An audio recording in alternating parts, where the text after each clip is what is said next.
से पंचायत फैसला करती है। रागिनी का बहुत बड़ा कहना कि कहीं पढ़ लिख कर वो कहीं चली न जाए, उन्हें मुफ्त की नौकरानी मिल गई। रागिनी उदास बैठी थी, तभी गांव के सरपंच की पत्नी कोमल वहां से गुजरी। पूरी पंचायत में ये बात सुनकर तालियां बजने लग गईं। चाचा खेत में काम करने चले जाते थे, चाची दिन भर छोटी सी बच्ची थी। कोमल रागिनी के माता पिता को अच्छे से जानती थी। क्या रे बद्री, तुझे और तेरी बीवी को शर्म नहीं आती? इधर रागिनी के चाचा चाची को गांव छोड़ना पड़ता है।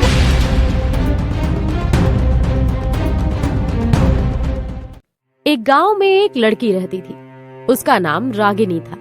उसके माता पिता का देहांत हो चुका था। रागिनी अपने चाचा चाची के साथ रहा करती थी। चाचा खेत में काम करने चले जाते थे, चाची दिन भर छोटी सी बच्ची से काम करवाती थी। रागिनी का बहुत मन था पढ़ने का, लेकिन उसके चाचा चाची उसे पढ़ाना नहीं चाहते थे कि कहीं पढ़ लिख कर वो कहीं चली ना जाए। उन्हें मुफ्त की नौकरानी मिल गई थी। एक दिन रागिनी घर का काम निपटाकर घर के बाहर खेलते बच्चों को देख रही थी। तभी बच्चे उसे साथ में खेलने के लिए बोलने लगे। नहीं, मेरी चाची मुझे बहुत मारेंगी, अभी वो सो रही है, इसीलिए मैं यहाँ बैठी हूँ। रागिनी उदास बैठी थी, तभी गांव के सरपंच की पत्नी कोमल वहां से गुजरी। कोमल रागिनी के माता पिता को अच्छे से जानती थी। बेटी, इतनी उदास क्यों बैठी हो? क्या बात है, तबीयत ठीक नहीं है क्या? नहीं चाची, सब ठीक है। आप जाओ, अगर चाची ने आपसे बात करते देख लिया तो बहुत मारेंगी। बेटी, मैं किसी से नहीं डरती, तू चिंता मत कर, बता क्या बात है। रागिनी कोमल चाची को सारी बात बता देती है। अगले दिन गांव में पंचायत बैठती है और रागिनी के परिवार को बुलाया जाता है। क्या रे बद्री, तुझे और तेरी बीवी को शर्म नहीं आती इस छोटी सी अनाथ बच्ची पर जुल्म करते हुए? हाँ नहीं सरपंच जी, आपको किसी ने गलत खबर दी है। हम तो इसे बहुत प्यार से पालते हैं। झूठ बोला तो गांव से तेरा हुक्का पानी बंद करवा दूंगा।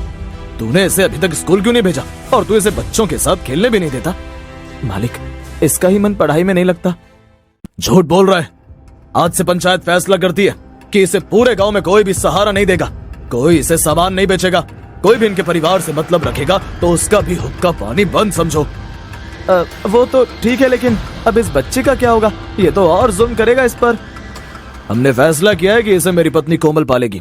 ये हमारे घर में रहेगी और स्कूल जाएगी। पूरी पंचायत में ये बात सुनकर तालियां बजने लग जाती है।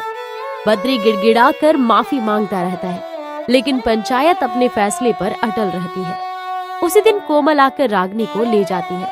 रागिनी के घर में आने से सरपंच के घर में रौनक आ जाती है। दरअसल कोमल के कोई संतान नहीं थी। रागिनी को बेटी के रूप में पाकर कोमल बहुत खुश होती है। कुछ ही दिनों में रागिनी स्कूल जाने लगती है। वो मन लगाकर पढ़ाई करने लगती है। इधर रागिनी के चाचा चाची को गांव छोड़ना पड़ता है। वो दोनों शहर में जाकर मजदूरी करने लगते हैं। धीरे धीरे समय बीत जाता है। एक दिन रागिनी आकर कोमल की गले लग जाती है। क्या बात है, इतनी खुश क्यों है?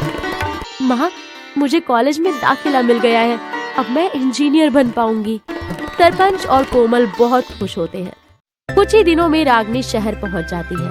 वहां मन लगाकर पढ़ाई करने लगती है। पढ़ाई पूरी होने पर उसे डिग्री मिल जाती है। कुछ ही दिनों में उसे एक कंपनी में नौकरी मिल जाती है। रागिनी को एक बिल्डिंग बनाने का प्रोजेक्ट मिलता है। एक दिन रागिनी बिल्डिंग की साइट पर देखभाल कर रही थी, तभी पीछे से किसी ने उसे पुकारा।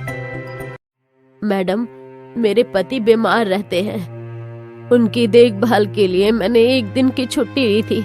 यहाँ मेरी जगह किसी और को रख लिया, हम भूखे मर जाएंगे, मैं आगे से छुट्टी नहीं करूंगी। रागिनी पलट कर देखती है तो वो बूढ़ी औरत को पहचान जाती है। ये उसकी चाची थी। उसी समय चाची रागिनी के पैरों में गिर जाती है। मालकिन, मुझे काम से मत निकालो, मेरा पति मर जाएगा, हम भूखे मर जाएंगे। रागिनी उन्हें उठाती है। कहाँ है तुम्हारे पति? उनके पास मुझे ले चलो। चाची रागिनी को लेकर पास ही में बने एक झोपड़े में ले जाती है। क्या हुआ इन्हें? अरे उठो, इंजीनियर साहिबा आई है, बहुत अच्छी है ये मालकिन। मजदूरी करते करते बहुत सी मिट्टी इनके फेफड़ों में चली गई, जिससे इनके फेफड़े खराब हो गए। अरे ये क्यों नहीं कहती हमारे कर्मों की सजा मिल रही है। हमने एक अनाथ छोटी सी बच्ची जो मेरे बड़े भाई की आखिरी निशानी थी उस पर बहुत जुल्म किया, उसी की सजा हमें मिल रही है। गांव खेत मकान सब छूट गया, अब तो बस मौत का इंतजार है। ये कहकर दोनों रोने लगे। चाचा जी, आपने मुझे पहचाना नहीं? मैं वही छोटी सी बच्ची रागिनी हूँ। चलो मैं आपका इलाज करवाऊंगी। आज से आप मेरे साथ मेरे घर में रहेंगे। बेटी तू बड़े दिल वाली है, तूने हमें माफ कर लिया, लेकिन हम इस लायक नहीं है, हमें हमारे हाल पर छोड़ दे। चाची, अगर वो सब नहीं होता तो शायद आज मैं इंजीनियर न बन पाती। जो होता है अच्छे के लिए होता है। रागिनी उन्हें अपने साथ अपने घर ले गई, चाचा का इलाज करवाया। फिर एक दिन दोनों को लेकर रागिनी गांव पहुंचती है। अरे बद्री बेटी, ये तुझे कहाँ मिल गया? पिताजी, ये बहुत बुरी हालत में थे, बहुत बीमार थे, अब ठीक है। इन्हें इस गांव में रहने दीजिए, इनका सारा खर्चा मैं उठाऊंगी। देखा बद्री, जिस बेटी की तुमने कभी कद्र नहीं की वही तुम्हारे बुढ़ापे का सहारा बन गई। चाचा चाची कुछ नहीं बोले, बस हाथ जोड़कर रोते रहे।